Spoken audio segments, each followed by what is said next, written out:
Pemirsa, untuk mengetahui informasi terbaru, tim kuasa hukum pasangan calon Ridwan Kamil Suswono berencana akan melaporkan gugatan hasil rekapitulasi Pilkada Jakarta ke Mahkamah Konstitusi karena dianggap ada kecurangan. Untuk mengetahui informasi selengkapnya sudah bergabung bersama kami jurnalis Metro TV Devi Syafira langsung dari gedung Mahkamah Konstitusi. Devi, apakah tim hukum Ridho sudah melaporkan gugatan hasil Pilgub Jakarta ke Mahkamah Konstitusi? Ya, Eva dan juga pemirsa, hari ini tim kuasa hukum Ridwan Kamil Suswono baru melakukan konsultasi ke Mahkamah Konstitusi yang tadi diwakili oleh Faizal Hafid. Ia tiba tadi sekitar pukul 13.47 waktu Indonesia Barat untuk melakukan konsultasi terkait dengan jangka waktu untuk gugatan. Karena seperti kita ketahui untuk tenggat waktu ini sampai dengan Rabu 11 Desember 2024. Kemudian ia juga konsultasi terkait dengan bukti-bukti yang nanti akan diajukan.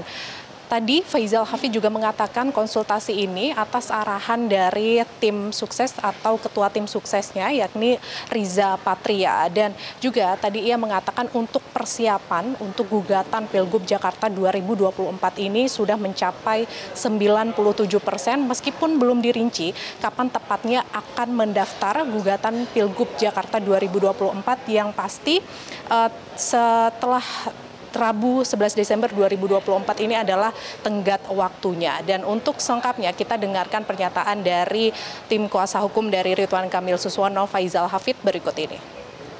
Kami sudah berkonsultasi kepada Mahkamah Konstitusi berkaitan dengan jangka waktunya.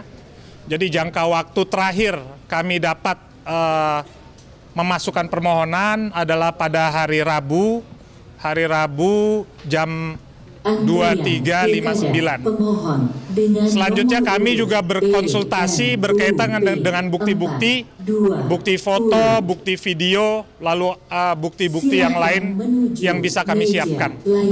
Nah, saat ini kami bersama seluruh tim hukum, elemen tim hukum dari Paslon Ridho sedang mempersiapkan permohonan PHPU di Mahkamah Konstitusi. Jadi kami sudah berhari-hari sedang disiapkan, oleh karenanya sesegera mungkin setelah siap kami akan masukkan permohonan tersebut ke Mahkamah Konstitusi. Ya, Eva dan juga pemirsa, kalau kita melihat catatan atau poin-poin yang disampaikan oleh tim kuasa hukum Ridwan Kamil Suswono pada kemarin yang diucapkan oleh Ramdan Alamsyah, ini memang objek perkaranya terkait dengan kecurangan Pilkada Jakarta 2024 atau terkait dengan pemungutan suara ulang. Ada beberapa hal yang disampaikan yakni terkait dengan di TPS 28 Pinang Ranti Jakarta Timur ada 18 surat suara yang disebut disalahgunakan oleh oknum KPU. Ia menyayangkan hal tersebut dan meminta adanya pemungutan suara ulang, namun tidak ada ataupun tidak ada respon dari Badan Pengawas Pemilu terkait dengan hal tersebut. Kemudian juga yang kedua terkait dengan kode etik ataupun sanksi kode etik untuk oknum KPU tersebut juga tidak ada. Ini disayangkan oleh tim kuasa hukum dari Ridwan Kamil dan juga Suswono. Lalu juga pendistribusian formulir pendaftaran ataupun C6 yang disebut tidak dilakukan secara merata sehingga partisipasi pemilih untuk Pilkada Jakarta 2024 ini disebut rendah atau tidak lebih dari sebelum-sebelumnya. Nah, kemudian catatan lainnya juga banyak KPPS atau anggota KPPS yang mengundurkan diri dan berdampak pada kualitas pemilihan. Menurutnya ada 167 kasus soal distribusi C6 yang seharusnya dapat dilakukan pemungutan suara ulang. Eva. Devi, lalu sampai saat ini berapa total gugatan yang sudah didaftarkan ke MK?